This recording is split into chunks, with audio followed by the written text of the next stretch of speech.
Everyone, thanks for coming. My name is Leonard Herman. I call myself the Game Scholar, but that was the name that Electronic Gaming Monthly magazine dubbed me 22 years ago. And I also call myself the father of game history because 30 years ago, I wrote the first book on video game history, and that's what we're going to discuss today. So, video game history, of course, started the industry started in 1972. History goes back before that. So, but 72 is when the Magnavox Odyssey came out and Pong, the arcade Pong, was introduced to the public. I suppose I heard about Pong when it came out, but I didn't actually see one until 1973 when my local bowling alley had one. I'm assuming it was 73 because they wouldn't have had it within 2 months of 72. But when I played it was just like the coolest thing. I mean, here you're interacting with a TV set. It was unheard of. And then the same year, a very close friend of mine got a Magnavox Odyssey, which I played. He still has that Odyssey today, and now it's been autographed by Ralph Baer. When we used to play, he used to always kill me. I thought there was something wrong with my controller, and didn't learn until years later from Ralph Baer that there was an English snob, but I wasn't aware of it. He was.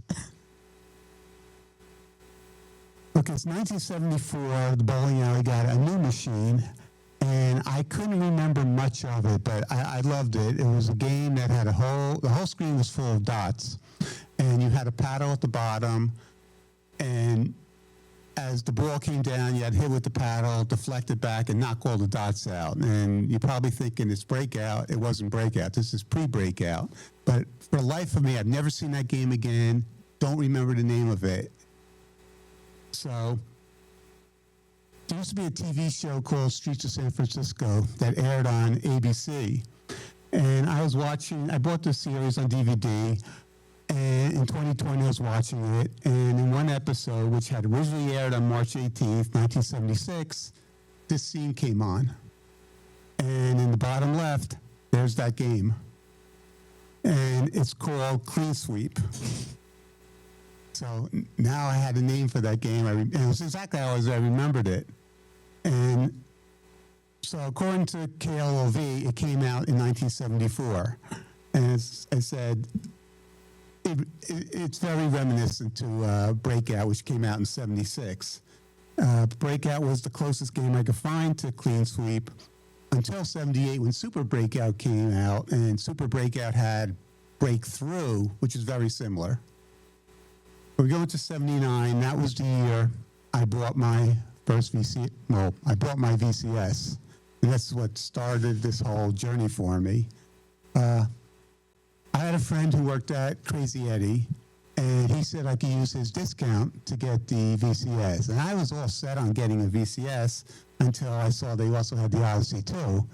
And I thought it was so cool that it had a keyboard. So I had to make a choice. Which one am I going to get? They're the same price. I really liked the keyboard, but the VCS had Breakout, which was, I guess, my favorite game at the time. So I bought Breakout. I bought the VCS. I bought Breakout. It came with Combat. And I also bought Casino because it says special edition on it, and I thought it may never be available anymore. So my collection started, I had 3 games, and I've always been a collector. Matchbox cards, baseball cards, books. So within a couple months, I had a collection of 10 games. That's my cat, Useless. So 1981, Electronic Games magazine came out. And it was so cool. We have a magazine exclusively for electronic games. The first issue that came out had a letter page in it, and it was written by people in the industry in advance of the magazine coming out. The second issue that came out had a letter page written by fans based on the first issue. And I had the first letter in it. So I could say I was the first person to have a letter published in a video game magazine, my claim to fame. In 1982, my VCS collection was increasing dramatically because I had to buy every single game that came out. And So I decided to write a book called ABC to the VCS, which would be a directory to have summaries of every single game that was out. So 83, I was working in a store, a video game store. They promised me I'd be the video game manager. They never brought in video games. But because we had subscriptions to the trade magazines, I was able to get myself a pass to CES as a retailer. So when I was at CES, at the winter CES, I had to sneak into the press room to get press kits. And I talked to the head of the director of it, and he put me on their press list after that. So for the summer show, I had a press pass. At the end of 83, I wrote my first article, Tragic and Magic, which was published in the November issue of Video Game and Computer Illustrated. 1984, the next issue came out. I had my second article published, the Strategic Scenario. So that was the January 84 issue. The March 84 issue was our last one. The crash had occurred. The magazines were going under. So Computer Fun went under in May 84, Video Games fall 84, and I can't even see the name of this one, but August 85. Thank you. So my book was dead. ABC to VCS. No one cared about VCS. No one cared about VCS cartridges anymore. I was considering writing a book called ABC to the NES, which was getting popular then. The problem was I did not own an NES, and I didn't relish the thought of having to go out and buy every single cartridge to write such a book. So that never happened. 87, I was still thinking of writing a book, but I didn't know what to write about. And then it hit me. There were no books dedicated to the history of video games. There were books that mentioned history, like Video Invaders does have a chapter about Ralph Baer and another chapter about Nolan Bushnell. Then there was a screenplay that also had chapters about them. But there maybe 10 pages a chapter, really not much information in there. And then there were history books about specific subjects, like Zap, the Rise and Fall of Atari. So I decided to write my own book. I had press kits, I had magazines, I had books to go by, so that's how I started writing Phoenix. It wasn't originally called Phoenix. Originally, it was just the Rise and Fall of Video Games. That's the original disc it was on. I wrote it on my Atari 800. I think I used Atari Writer for it. And eventually I came up with the name Phoenix. And there were several reasons for that. One, there was a game called Phoenix that was involved in lawsuits, and lawsuits were a big part of video game history. Also, my book derived from, say, the ashes of ABC, the VCS, just like the mythical Phoenix bird. So I went with Phoenix, and I used, instead of Rise and Fall of Video Games, I changed it to instead of Fall and Rise of Video Games, which was the initial name, I made the subtitle Rise and Fall of Video Games because the industry, I'm so confused. No, it was the Fall and Rise. The subtitle was the Fall and Rise of Video Games because the industry fell and came back bigger than it was. I'm sorry. 88 came, and then suddenly video game magazines were coming out again. Now this one, Video Games, had a section about fanzines. Fanzines were magazines written by fans, usually photocopied, not great quality. But from there, I learned about fanzines. So there was one fanzine called, oh my God, the 2600 Connection. And since I was a big 2600 fan, I subscribed to that. Meanwhile, there was Analog Magazine. That was a magazine dedicated to Atari computers. But they started a section called The History of Video Gaming in April 1988. I said, oh, great. I mean, maybe there is an interest in history of video games. So that series lasted 3 issues. the third issue, the last paragraph says, learn about more in the next issue. Well, the next issue never had that anymore. So then we go into 1991. I bought my first PC at the end of 1991, DOS 286. So I had to get my files from my 800 to the PC. How do I do that? Luckily, I had CompuServe, and CompuServe had an area called the personal file area where you can upload files to it. So what I did was I uploaded the files from the 800 with my 300 baud modem, which took forever, and then loaded it to the PC on a 1200 baud modem, which seemed so fast in those days. 1993, I wrote a letter to 2600 Connection telling them about my book and also about ABC to VCS. They published a letter, and people wrote to me saying they really would like to see these books. So I began writing to publishers. I wrote to about 20 publishers. Here's the rejection slip from Prima, but it was about the same that everyone else said. No, they didn't see an interest in the history of video games. So I didn't know what to do. So 1994 came, and I figured, well, fanzine, there are these fanzines that people read. I'll create a fanzine version of Phoenix. So I created this 150-page booklet. We folded over with staples, and I was going to sell this for $14. I printed about 50 copies of this and then sent them out to the fanzines. And they reviewed them. Some of the reviews looked like quality, some didn't. But the general people liked the idea. It was all good reviews, especially since they never saw a history of a video game book before. So one of the fanzines I wrote to was called Paradox, and they wrote that little review at the bottom. Again, it was favorable. But fortunately, one of the publishers of Paradox, a kid named Chris Johnston, he got a job with Ziff Davis, or actually it was probably Sendai back then. But anyway, he got a job with Ziff Davis. They were starting a new magazine called EGM2, which would run every other month, bi-weekly, every other week that EGM didn't publish. And in the second, So in the second issue of EGM was the first published review in a prozine for Phoenix. So now my problem was when the fanzines reviewed the book, it was okay to publish a fanzine version of the book. But now a real magazine published the book. I needed to make a professional magazine.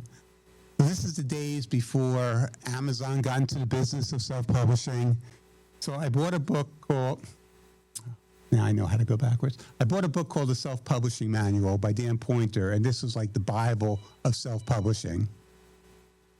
And I followed everything he said in this book. One of the things he says, create your own company. So I created a company called Rolenta Press, which was made up of my name, my son's name, and my wife's name. And then I created the first edition of Phoenix, which is right here, courtesy of Stuart. As you see, when they say don't judge a book by its cover, this is where they got that from. The back cover wasn't as bad, but it was a 310-page book. I had to sell it. I had increased the price. It was now $19.99. But everyone who ordered the original one for $14, I sent that to them. And I published 1,000 copies of that. 1995, a bunch of real magazines all did reviews. Electronic Games especially gave me a full-page review, which was pretty cool.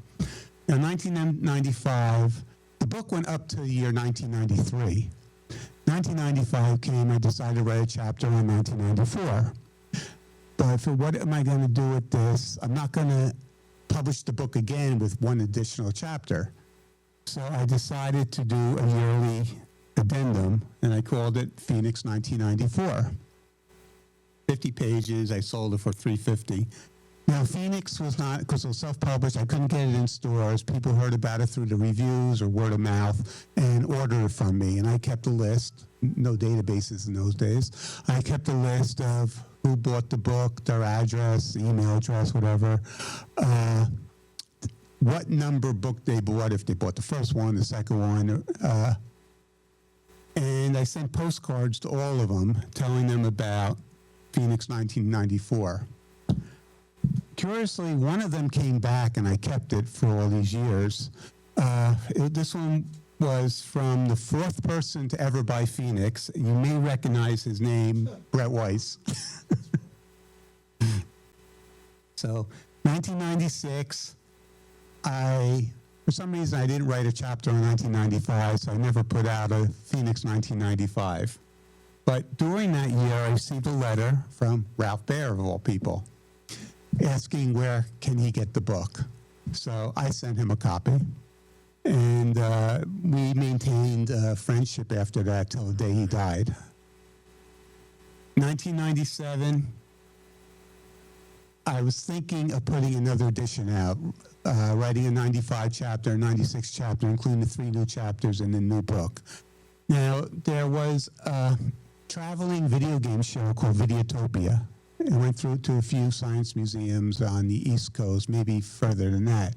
And the person who ran it was named Keith Feinstein. Me and him became friends. And he designed a cover for the second edition of Phoenix, which I really liked. Something else I wanted to put in Phoenix that one of their complaints about the original book was that there was no pictures. So I said, I'll put pictures in there. I just didn't know how to do that.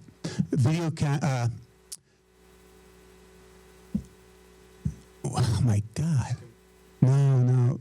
Digital camera, thank you. When you get to be my age, you just forget things. Anyway, digital cameras were just too expensive. But I learned about this thing called a Grab It. And what it does is you take a video camera, the output of the video camera goes into the Scan It, the Grab It, and the output of the Grab It goes into your computer through the serial port. So I could take video pictures of my collection, go to my computer, and then take screenshots of whatever I wanted. So I did that. Quality wasn't that great, but I got 134 pictures that looked like that, but people were happy with it. And one other thing I did was I created a logo for the book. I just took CorelDRAW, which I had no experience with, and just started drawing, and this came out. And I thought to me, it looks like a bird. Like the top of the E is the beak looking upwards, and the P and the X are the wings. So I always liked that logo. So it came on. That's what the second edition looked like.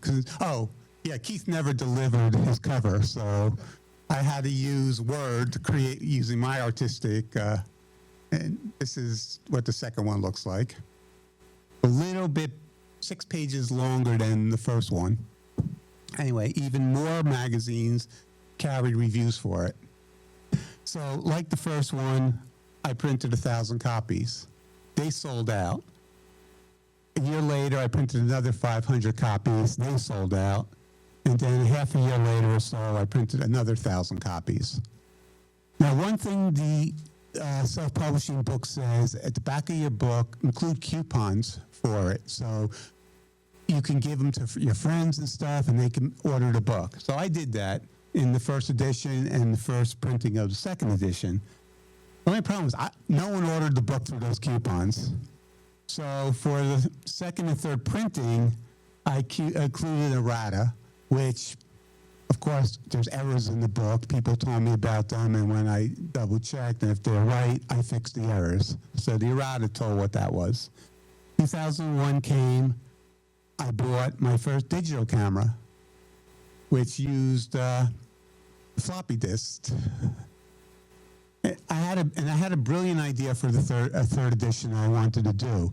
I figured if I make the book bigger, the pictures will be larger and they'll look better. I didn't know anything about pixelation or anything, but that's the difference in the size. So the third edition came out. It's my least favorite book of all of them. I printed 1,000. The The covers, I think, were printed on toilet paper.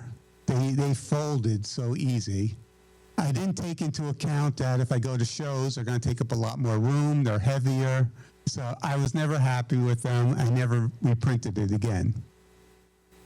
At the same time that Phoenix 3 came out, 2 other books came out about the history of video games, Supercade and The Ultimate History of Video Games. And I was fine with that. For one, I had a chapter in Supercade about the Atari VCS. And as far as Steve Kent's book, he mentioned that I also relied heavily upon Phoenix, The Fall and Rise of Video Games, a brilliant book written by Leonard Herman. I can't argue that. As I was finishing this book, a friend suggested I call it A Comprehensive History of Video Games. I could not do that. Lenny had already written the comprehensive book. So I was happy with his book then. And a lot more magazines and websites reviewed the book. 2005, I published books for Bill Kunkel and for Ralph Baer. I planned on Phoenix 4 coming out at the same time. And in fact, the back pages of both their books calls for Phoenix 4.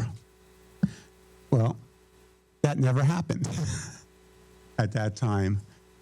Also, for their book, they have something called galleys, where publishers print the galleys in advance and then send it to the author to read it over, approve it, and stuff. There's a printer right here in East Rockaway, Long Island, who prints galleys for anybody. And what was good about them, you didn't have to have a minimum number of books. I could print 1, I could print 100. So I printed first these galleys for Ralph and Bill's book.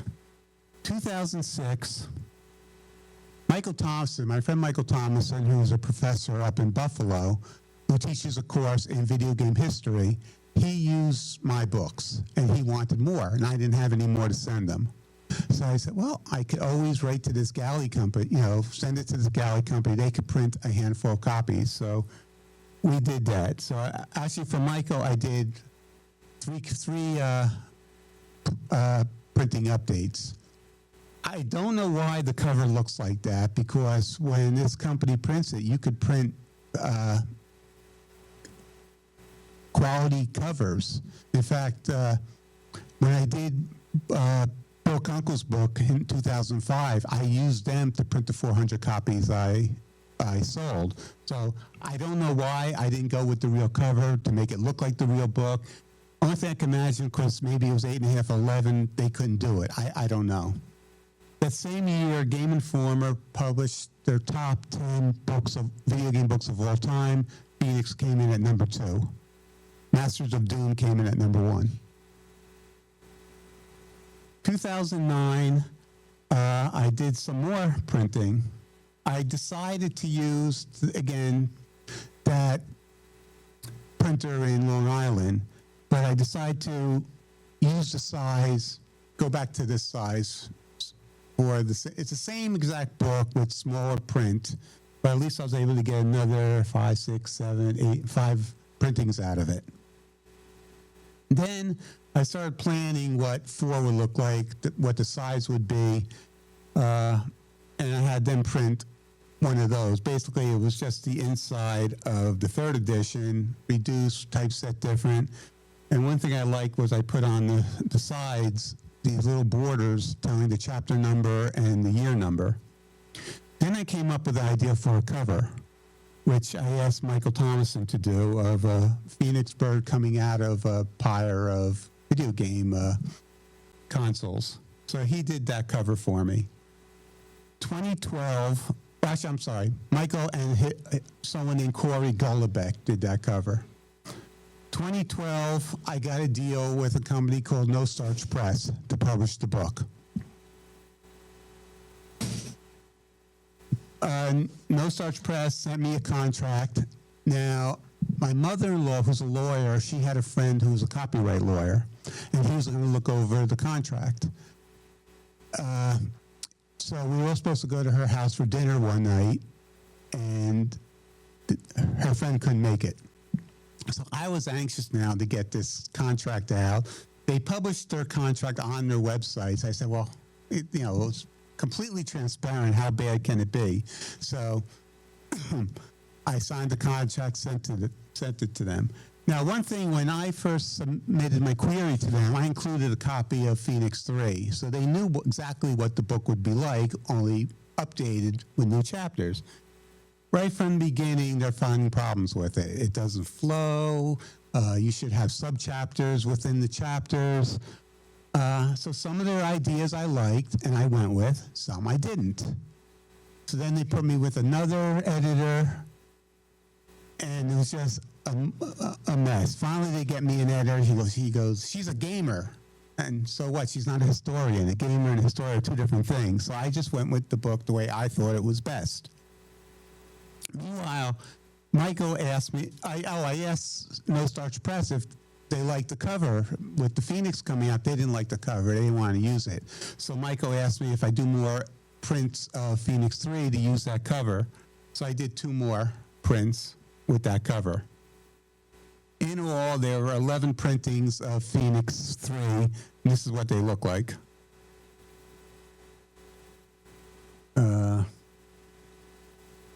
This is again where they asked a new editor to look at it. Finally, 2015, the book was done. I sent it to them, and they said, "Oh, you didn't listen to us. We're getting out of this contract." Which, again, I was happy with at that time, because what I didn't tell you was when the lawyer finally looked at the contract, he said it was the worst contract he's ever read. So I was trying to get out of it, but it was a one-sided contract. Only they could get out of it. So when they got out of it, I was happy. But where am I going to go next? Well, several of my friends, including Brett Weiss, he published with McFarland Press. So I submitted to the book to them. Except they were interested in the book. They wanted a change in title. They didn't think Phoenix, the Fall and Rise of Video Games would work, but I'll get to that in a second. But one thing about them, a couple things about them I didn't like was they only do books, at least then, they only did books in black and white. I wanted the book to be in color. Also, my friends who had books had 250-page books that cost $50. What's an 800-page book going to cost? And I couldn't justify someone spending $100 for a book like this. And another thing with them, they're an educational publisher. They only sell to libraries. They don't sell to bookstores. They do sell to Amazon. But then another company I went with Bloomsbury. They're big in England. They're the first ones to publish the Harry Potter series. But the Bloomsbury, I had a contact with them, but it was the educational division, which I ran. It would run into the same thing, no books in stores. But they were interested in it too. And finally, I settled on my favorite writer is a mystery writer named Lawrence Block. And he's written hundreds of books.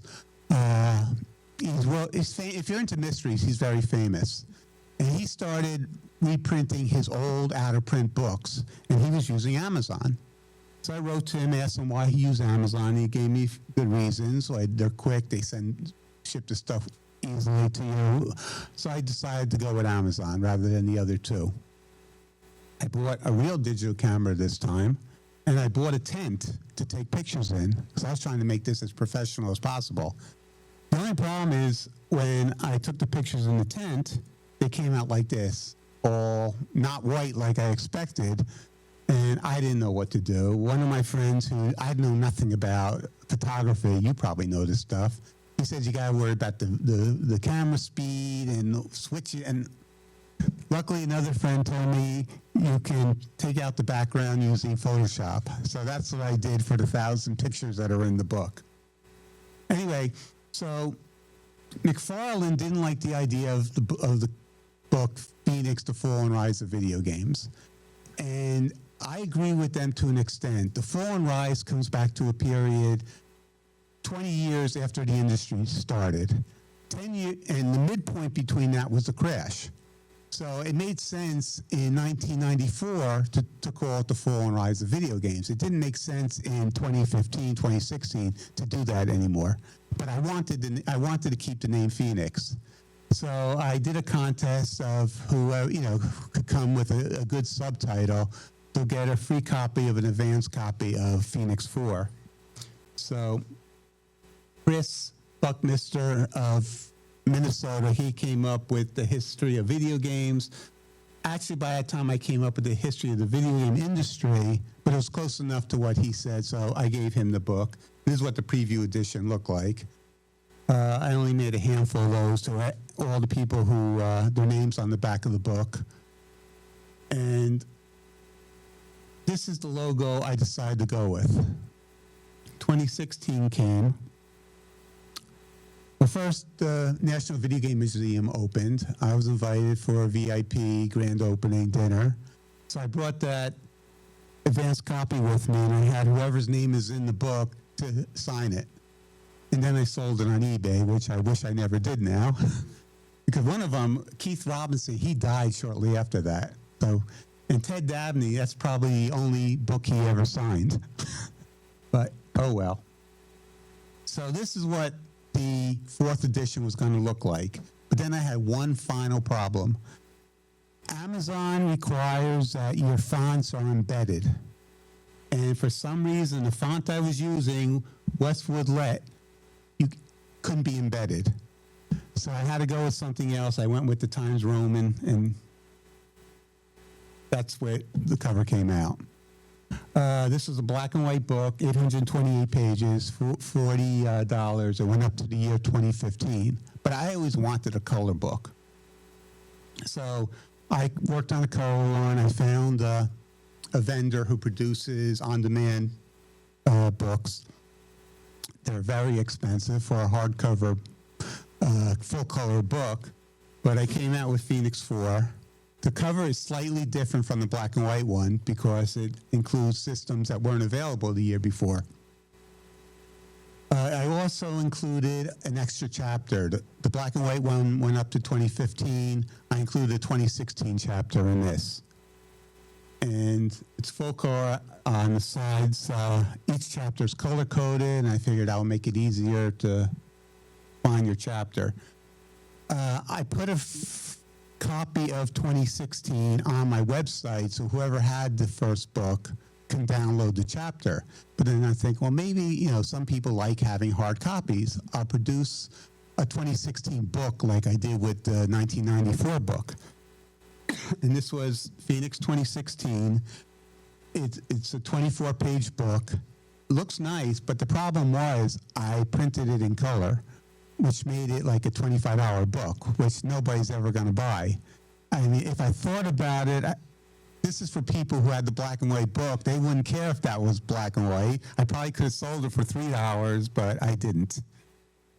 2019 comes. Now it's the 25th anniversary of Phoenix. They gave me a card for that. And now we come to, well, I wasn't planning on doing 5th edition, at least not now. But in 2021, downstairs in the back, I ran into Jeremy Parrish, who many of you know from Retronauts. I asked him what he's up to these days. He goes, I work for Limited Run's book division. And I said, I didn't know they had a book division. He goes, yeah, we publish video game books. So I said, I have a book for you. He goes, nah, Phoenix is just too old. So I just said, Phoenix 5. And his eyes just lit up. So that's how Phoenix 5 was born. It was supposed to come out in 2022, which would have been the 50th anniversary of the industry. But I figured, I only have 6 chapters to write. And meanwhile, I was writing a novel, and that just flowed out of me. Writing this book was hard work. So I said, I only have 6 chapters. I can do it. And then, of course, I ran out of time. 2022 became 2023. 2023 became 2024. And we finally agreed on 2024 would be when the book comes out. So with press run now. The forwards, 2 years ago, I wrote to 2 people in the industry and asked them to do a forward. Both of them were architects for the most iconic U.S. systems. and both agreed to write forwards. They're Joe DeCure, who was one of the architects for VCS, and Seamus Blackley, who was one of the main architect for the original Xbox. And they both agreed to do it. And Joe did it right away. But for 2 years, I've been on Seamus's back. He kept promising to do it. He called me. We had a phone call. What do I want in this? And then he says to keep reminding him about it. If you were at this talk last year, I told the audience I had I had Joe DeCure, but I couldn't tell who the second person was until I had it in my hands. Well, I never had it in my hands. Finally, early this year, he stopped replying to my emails, and I know his ex-wife, Van Burnham, and she told me that when she published the second version of Supercade, she had asked him to do a forward, which he said he would and never did. Anyway, so now at the 11th hour, I contacted Wade Rosen, who's the current CEO of Atari. And I really like what they're doing with Atari these days. And Wade agreed to write a forward. So the new book will be 2 volumes. It's supposed to be a hardcover edition and a softcover edition. Volume 1 covers the years 1947 through 98. 660 photos, approximately 482 pages. Volume 2, 99 to 2025, and we'll get to that in a second, why it's that way. 787 photos and approximately 648 pages. Now, the book was supposed to be up to the year 2024, and I like writing the chapters when the year's over. So I finally finished the book around June 1st, and I told Jeremy that I'm sending him the galleys. And after I sent it out to Amazon to send to him, he wrote back and said, "No, don't send it yet. We decided we want to push it back to include the Switch 2, which is coming out the following week." So now the deadline now for the book is September 1st. And the reason we're extending it to then is because Atari told me they have a major announcement to make in August, which I want to include in the book. They didn't tell me what it was, but so now, otherwise now, the book is done, or the books are done. This is what they look like. You can come to my table if you want to see them. I mean, these are full-color galleys of what the book looks like. I'm really happy the way they came out. So, in closing, as I said, Phoenix was the first book on video game history. It basically started the whole genre of people studying video game history.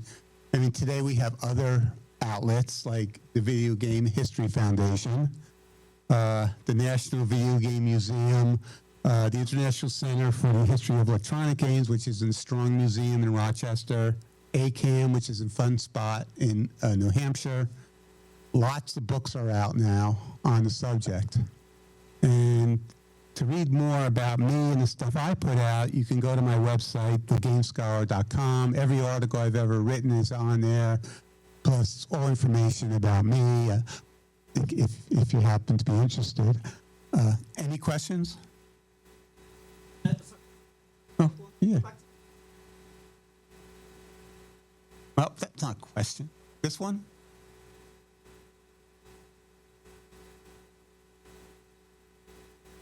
Well, the new one, the 2 editions, over 1,000. Oh, what chapter?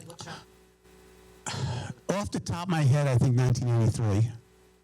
I don't know off the top of my head how many pages it is. And I don't have... Well, we can look. You can come back to my table and we can take a look. So, anything else? No. I gave up eventually. I mean, people ask, I did publish ABC to VCS in 2005, and it includes summaries to every game that came up to that time. And people ask me, when are you going to do an update to that? But I won't do an update unless I have information on every single game that's out there, which will never happen now.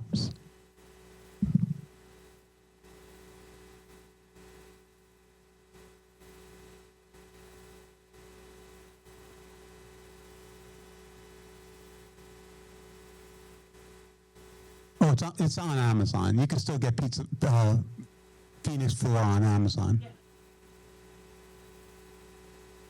Oh, would they be bored with it? No, because it doesn't go over my head, and I'm not that smart. I fall asleep sometimes when I read it, but no, it wouldn't go over their head. I write in everyday English. Thank you. Anything else?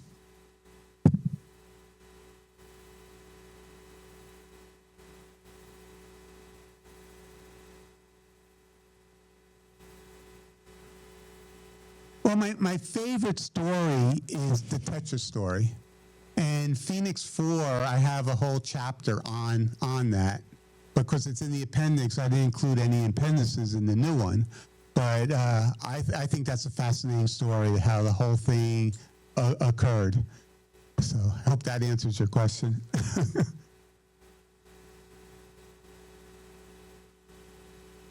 Or it starts the same, but there's about 100 new pages. If you take the count from up to 2016 chapter, I think there's about 100 new pages up to that point in the new book, plus the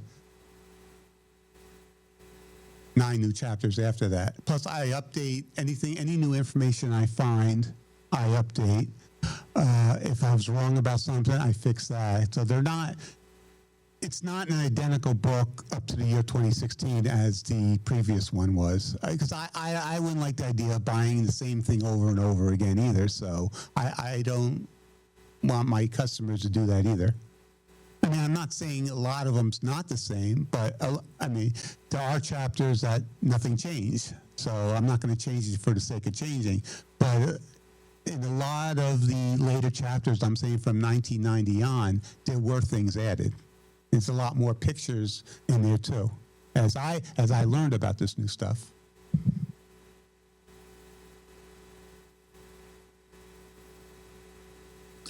I used to use magazines, which don't exist anymore. So for this one, I had to use the internet, and it took a lot more time to do that. I start a chapter with Wikipedia, going with their summary of the year. And I highlight what I think is important, what's not important, what new systems came out, what games might be important, and I start from there. And basically, as I'm doing research from that point, I learn about new stuff that come out. Now, 2025 is different because I'm working on it as we're going. So like the 2600 Pac-Man edition, which was just announced a week or two ago, it's in there already. Anything else? Well, thank you all for coming. I hope I didn't bore you.